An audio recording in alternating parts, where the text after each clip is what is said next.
We know exactly what we're gonna do before we hit the studio. This might be one of the longest pieces we've ever done in a Drumeo live. Oh, no way. Blake topped it at over 17 minutes. You all should have seen the circle pit in here. It was insane. Mad circle pit. We kind of pride ourselves in being the most efficient band possible. I don't think I was counting. I was just kind of learning the riff.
dude, you're a beast.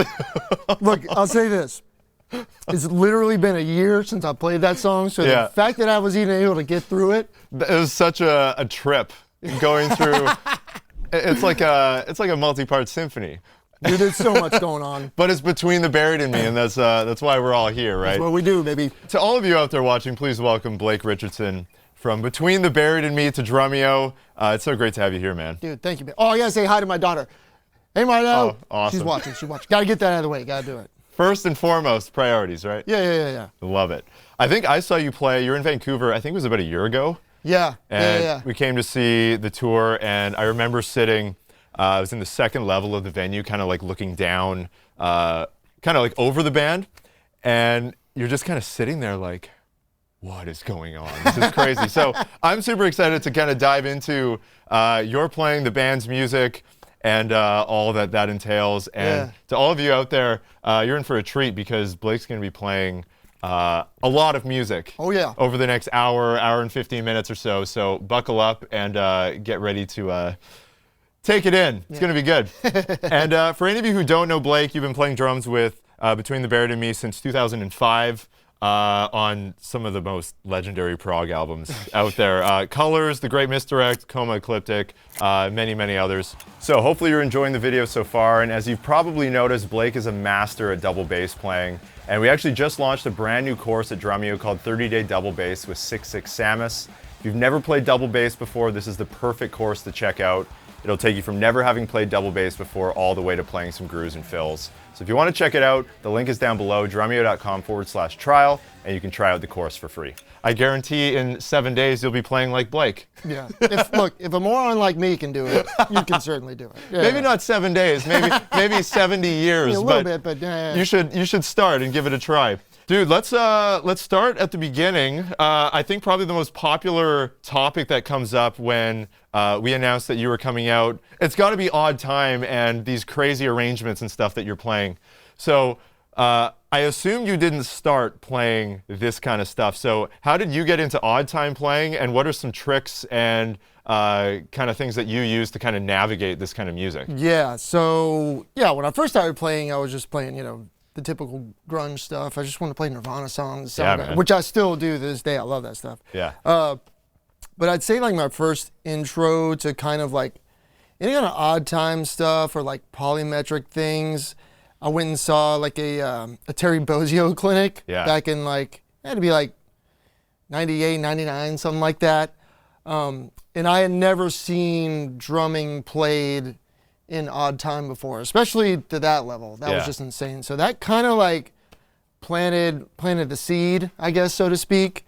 And then, I went deeper into like the metal world, and then I got into bands like Dream Theater and stuff like that. And, it's just that you kind of, the deeper you go into the prog world, you discover more stuff. It's crazy. Yeah. And when it comes to like when you were getting into odd time stuff, were you just sitting there like learning grooves like in 7 and 5, or did you kind of jump right into the Dream Theater stuff where every other bar is changing? And yeah, like if I tried to play along to like Portnoy stuff, I don't think I was counting. I was just kind of learning the riff, and I think that kind of, I would revisit the riff so many times that I feel like that kind of style sort of bled into how I approach composing for Between the Buried and Me. Like I don't focus so much on counting numbers. It's more so just I want to learn what the riff is actually doing and kind of where like the root accents lie within what the guys are playing, and that way I can like syncopate things or not syncopate things. It's kind of cool. Yeah. I feel like that's a really common kind of mindset that a lot of guys, at least who have come through Drumeo, have said. Like I remember Nick Collins playing with Genesis, he said the same thing. Like sometimes he doesn't know exactly what the meter is, but you just follow the riff. And that's going to tell you what to play. That's kind of like, there's a few things when you're learning some stuff, if it's like kind of some sequential odd time things, if it's like, something stupid, like a 7/4 and like a random like 3/16 or something, or like a 5/4 after that. Yeah. Sometimes you can, like, if you're learning something, you can count, but the ultimate goal is to get to the point where you don't have to count it. Yeah. You want to be able to be so familiar with the riff and everything that you can just kind of play along to it no matter what. Yeah. When it comes to like polyrhythms and stuff too, you're obviously using a lot of that kind of stuff. Did that come from just like listening to records and hearing other drummers kind of do that stuff, or were there things that you did that helped you kind of like get into that world? Yeah, I mean, Bozio is pretty much the polyrhythm master. So Yeah. I'm sure that, the seed that dude planted, like when I went and saw his clinic, that definitely had a number on me. I never seen anything like that. Like he was doing, he'd be doing 5/4 with his feet, and then he's doing some crazy thing with his hands. It just doesn't make sense, but then it eventually kind of loops around. Yeah.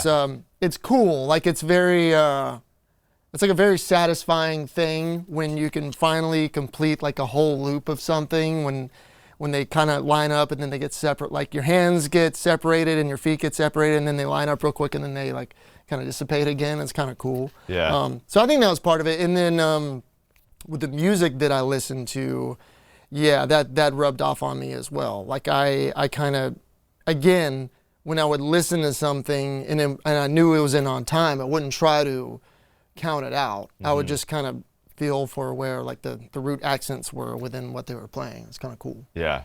Nice, man. We'll talk more about this kind of stuff, but I want to get into the next track because we got to stick to our schedule here. I know, man. We got a lot of music, dude. We got a lot of stuff. You got to give the fans what they want. I guess so. This next track is going to be from Colors 2. Cool. This is the double helix of Extinction. Whew.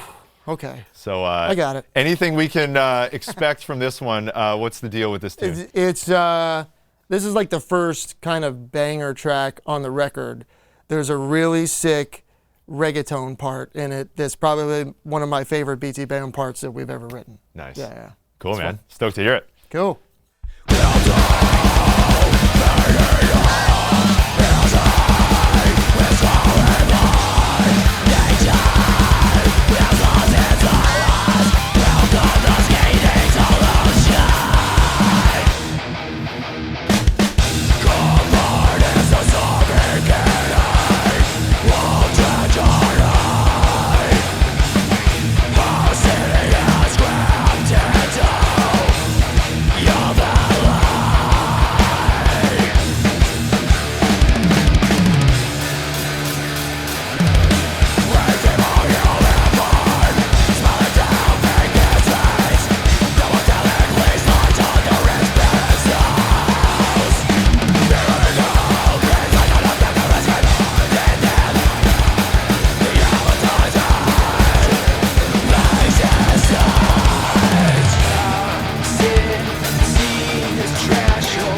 Dude, that middle part, so sick. The whole chat, it must be all the Twitch people who are migrating over to YouTube. Oh, they're like, the reggaeton part. Well, that was my bit for a while, like on the Twitch streams. Like I was going through a phase where I was basically putting a reggaeton beat underneath any song that they would request. And it works because with why everything. not, right? It works with literally everything. It's awesome. Oh, it's so good. You have a lot of like licks and vocab that you're putting around the kit in these tunes, like lots of unexpected parts with quick transitions, and I can tell there's lots of like rudimental stuff in there, but are there any kind of like go-to patterns that you use for transitions, or any kind of rudiments you use around the kit that you always come back to time and time again? Yeah, I'm definitely a sucker for anything paradiddle-diddle related or like 6-stroke roll related. Even, like 5-stroke rolls occasionally, but something about like the combination between, ghosted doubles and 2 accented singles, like it's one of the few rudiments out there that I think is probably one of the most useful in like a practical sense around the drum kit.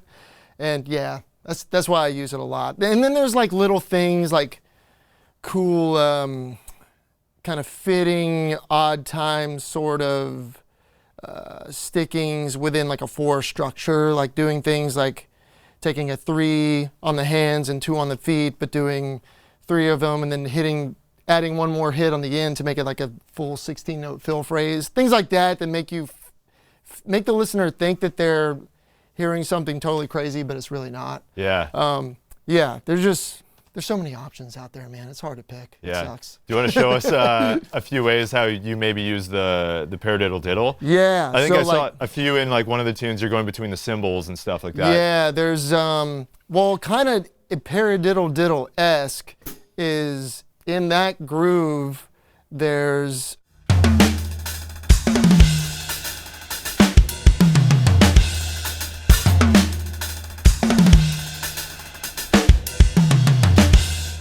like you have that like those quick doubles and then those accented singles. It just add when you can have those accented singles in there, it just adds a whole cool like dynamic to a groove. Yeah. Sick. And once for any of you who have spent the time like learning that rudiment or any rudiments, like once you get one under your hands like that and it just flows. Oh yeah. I mean, you want to just put it everywhere.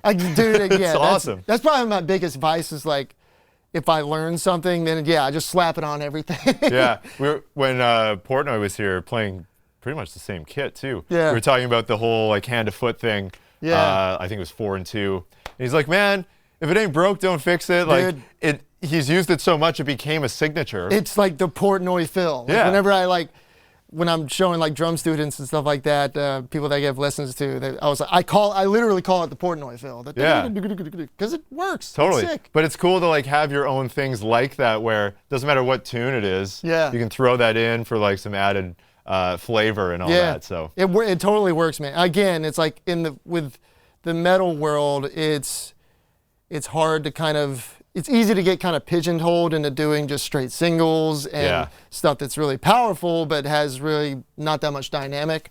Luckily, with Between the Bear and Me, we have riffs and sections and stuff that allow me to kind of fill in little gaps in between those accents and stuff where I can accent certain things and kind of get creative with little, ride and hi-hat interplay sort of things. Yeah.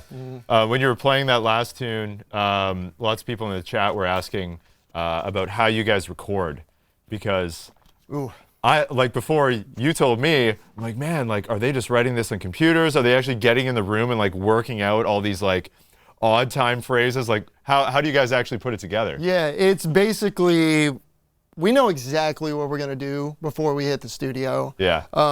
Because this stuff is just so precise and so kind of meticulously thought out.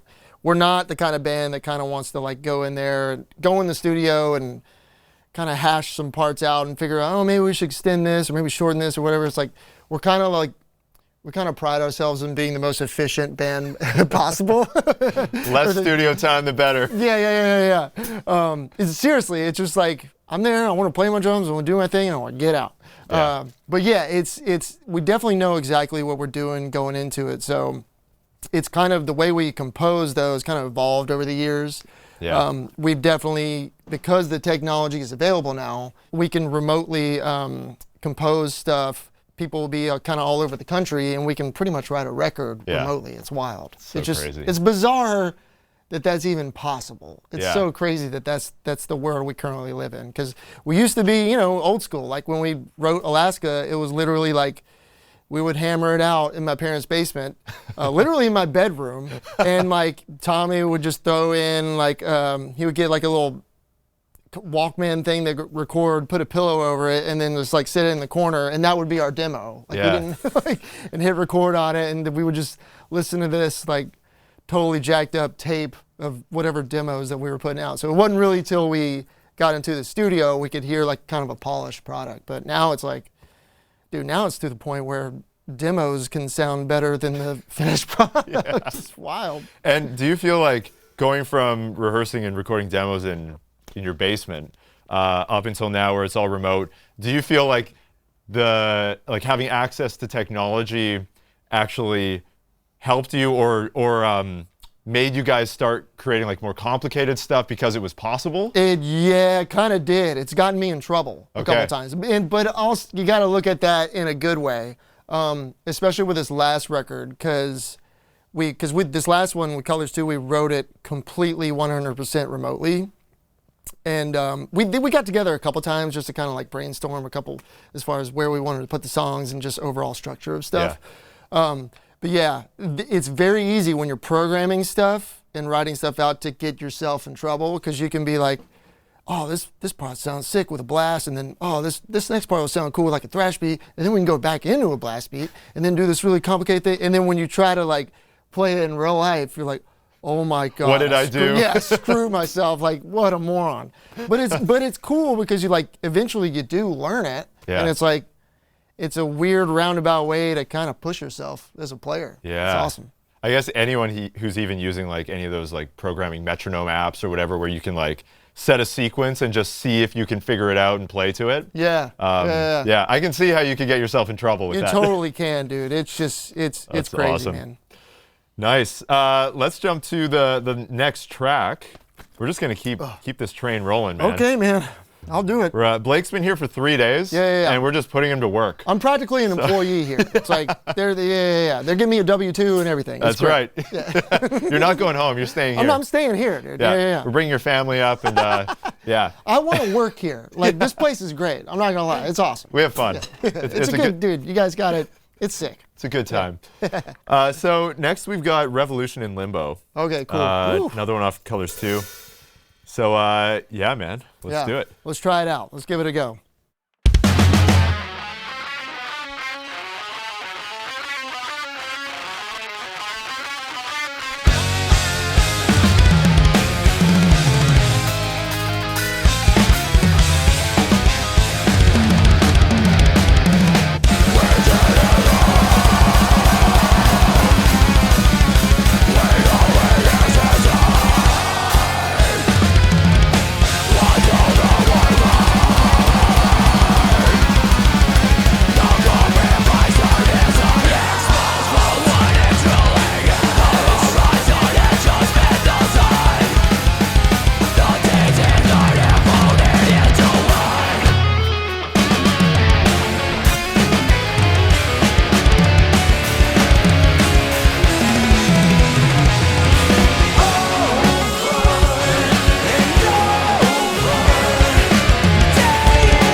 we go. Woo! Woo! Dude, I just love, this is I guess the second song in a row where there's been like, the last one was the reggaeton thing. But I'm fascinated to know like where all those influences came from. Like you're throwing in like, there's like Afro-Cuban stuff in there. There's like kind of like a reggae feel. There's, dude, like what were you listening to and where did that all come from? Well, I mean, a lot of that stuff is just kind of like in my back pocket, you know, and if there's a case in which I can use it, I'm going to use it. So we were lucky in this case where like Paul had written something that had kind of had that reggaeton kind of sort of Afro-Cuban sort of vibe. Yeah. I was like, sick. Okay, I could throw something on top of that I've been wanting to do forever. It's kind of, we kind of do that. We have a lot of things where it'll be these totally wacky sort of parts, but we'll keep them kind of in our back pocket for a while because in case we're writing something for like a current album and it just doesn't fit, like we'll remember those things and be like, okay, we can bring that back. Like there's basically, what was that song? Voice of Trespass is a good example. There's like a big swingy riff. That riff was written back when we were doing Alaska. Like that was like that old. And we were like, we're kind of sitting on it for a while. And then we were like, oh, we can actually make that into a song now. It'll kind of fit in context with the record. Nice. But yeah, man, a lot of stuff's just there.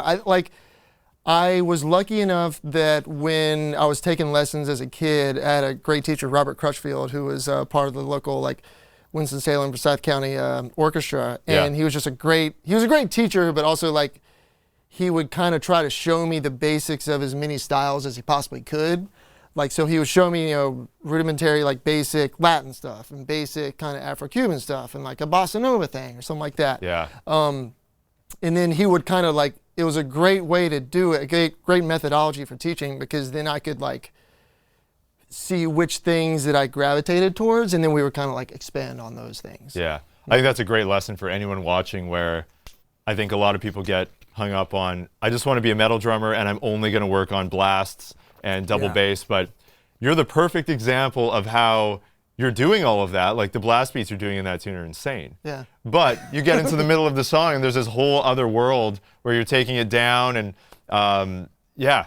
Well, and again, like I'm lucky enough to be in a band that affords me the ability to be able to play that stuff. Like that's a great thing about being like in a prog band is that there's no rules. Like you can no boundaries. There's no boundaries, dudes. It's awesome. Yeah. We do this kind of stuff on YouTube all the time with drummers who come in just like Blake, but we also have a members area with tons of song transcriptions and drumless tracks. We'll also teach you how to play drums if you're tuning in and you've never tried playing drums. There's a link down below, drumeo.com/trial. I want to take two questions that came in that I thought were great.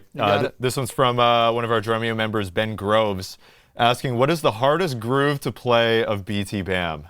Oh, if you had to pick one groove. Oh, the one I played in, what was that? Extremophile Elite. It's the polymeter part. It's the, here, I'll play it. I'll try to play it.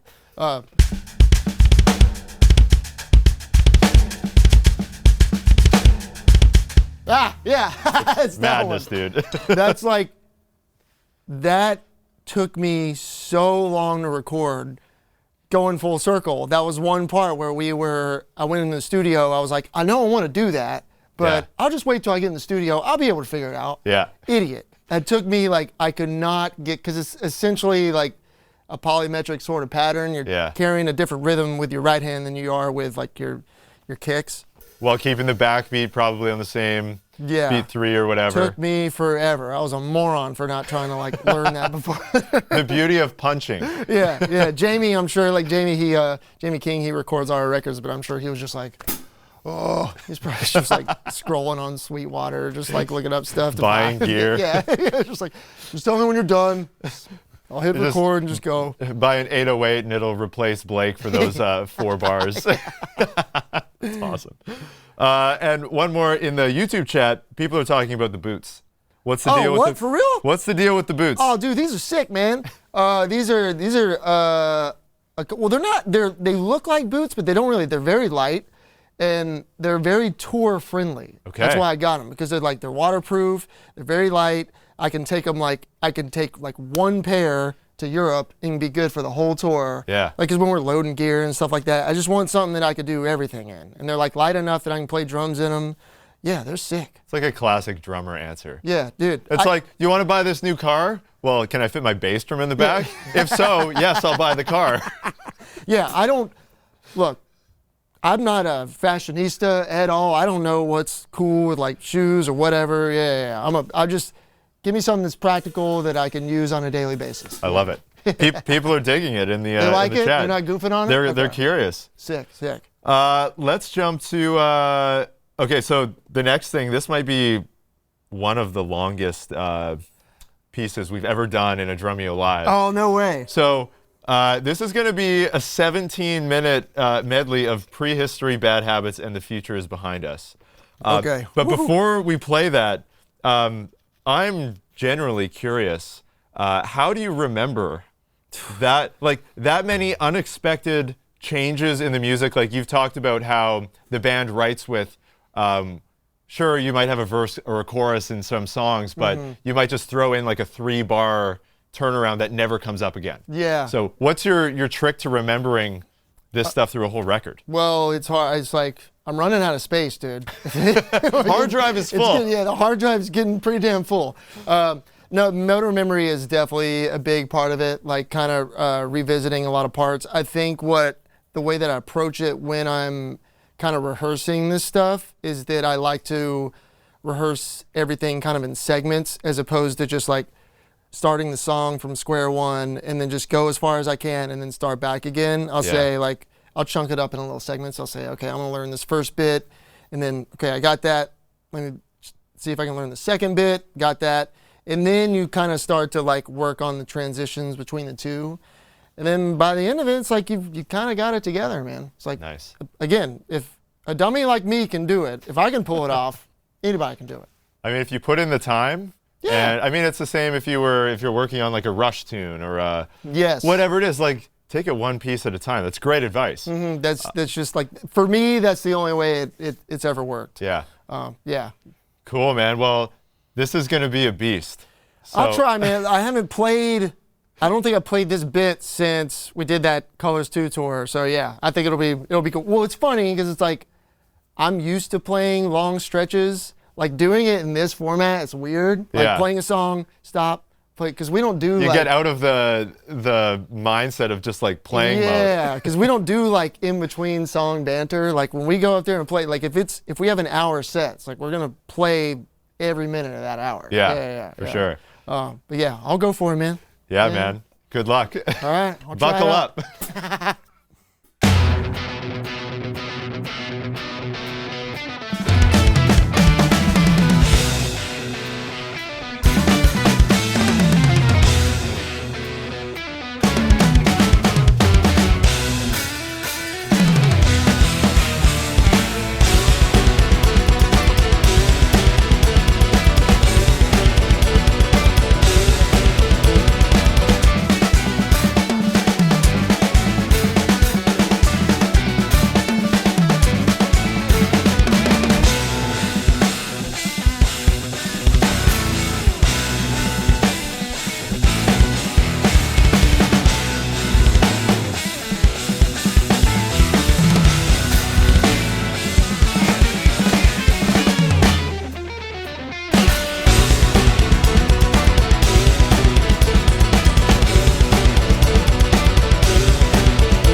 Get a sip of water. Yeah, dude. You all should have seen the circle pit in here. It was insane. Mad circle pit, dude. Whew, it's crazy. I'll give you a minute. Just give me a minute. I think Blake now has the record. When Braun Daler was out, he did The Last Baron from Mastodon, which I think was 13 minutes. But Blake topped it at over 17 minutes. So well done, man. Sorry, Braun. Sorry, dude. Sorry to have to do it to you. This moment is sponsored by Fiji. So, oh, dude. Shout out to Fiji Water. Keeping Between the Buried and Me hydrated. Need it, dude. Need it. Oh, it's great, man. The chat was just going wild. Like, what a treat for all the fans to get to see drum-focused version of that with, like, there's no distractions. It's just you and the drums. It's honestly kind of weird. And what's funny is, like, this is the first time I played these songs without long hair. I, like, cut my hair, like, right when I got back from this tour. So there's, like, parts where I'll do, like, a hair flip. Like, it becomes, like, part of your motor memory. Yeah. Now it's not there anymore. I'm like, oh, weird. Doesn't hit the same. Yeah. Someone called the pit the chat pit. Yeah, chat pit. So, yeah, shout out to all of you who are in the chat pit. A little wall of death in there. That's great. Dude, we're almost at the end. This has been a treat. Dude, this has been awesome. Yeah. This is incredible. One thing I wanted to ask before we wrap things up and do one final song at the end, we're going to take things back to one of the earlier records. But I think a lot of people watching, either they've maybe been playing drums for a while or they're a fan of the band and maybe they're working on like one song that you've played on. This stuff is by no means easy music to jump into. So what advice would you give to any aspiring drummers who either want to get into this kind of music or maybe even someone who they're watching, they're a fan of the band, they've never played drums? And to take that jump into picking up a pair of sticks. Oh man. Well, certainly don't try to jump into this stuff. I'd like let's take baby steps, man. You really got to crawl before you walk, especially in the drumming world. Usually, what I recommend to like students that are kind of like starting out at the beginner-ish level, honestly, playing along with stuff that's kind of in your wheelhouse, that's like a skill level that's pretty attainable. I feel like that's the best way you're getting your foot in the door. I mean, that's kind of how I did it. Like my first song that I ever learned how to play was Buddy Holly by Weezer. And that was just like jamming along with it. And it's like, oh, okay, I know I can get this. And then you can kind of get progressively more detailed with, with a lot more difficult bands if you want to go down that route. Yeah. But honestly, I recommend that because it's getting into drums is supposed to be a fun thing, and I feel like jamming along with stuff that you like, that's the best way to kind of get your foot in the door as far as drumming goes. I think the methodology of, you first start playing drums, so you got to hold the stick like this, and you got to learn your rudiments first before you can do anything else. That just makes it not fun. It makes it turn into like it's a chore as opposed to like a fun hobby. Yeah. So I feel like that's the best entryway. And then if you're trying to get into like, complex meters and stuff like that, again, jamming along with things and definitely taking attacking songs just a segment at a time. Yeah. That's the best way to do it. It's great advice, man. And before we wrap up and do the last song, I want to say to all of you watching, if you've never played drums before, let us help you. We've got tons of stuff available for you on Drumeo.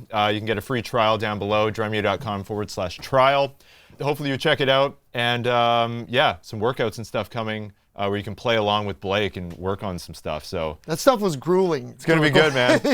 That is not easy. Any kind of like play along stuff for the student, it's a game changer. It's awesome. Who wouldn't want to play along with Blake? Yeah, but for me, I was like, oh man, this is hard. Yeah, to talk and play at the same time. Dude, I don't do that. We're gonna close out with "Son of Nothing" off Colors 1.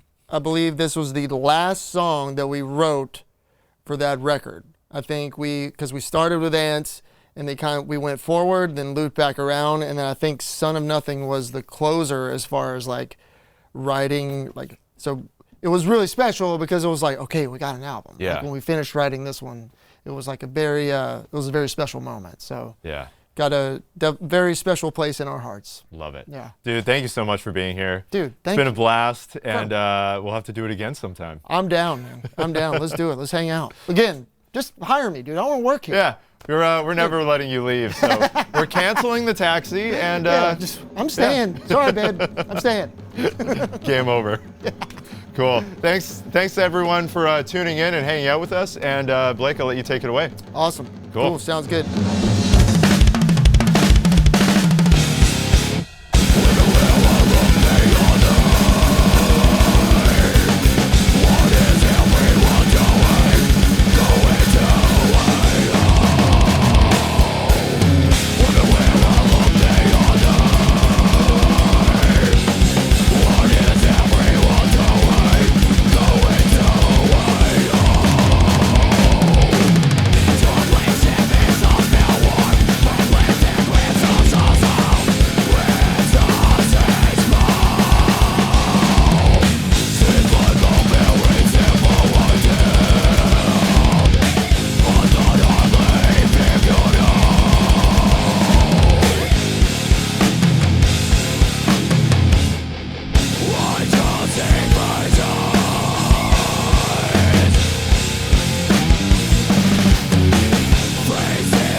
already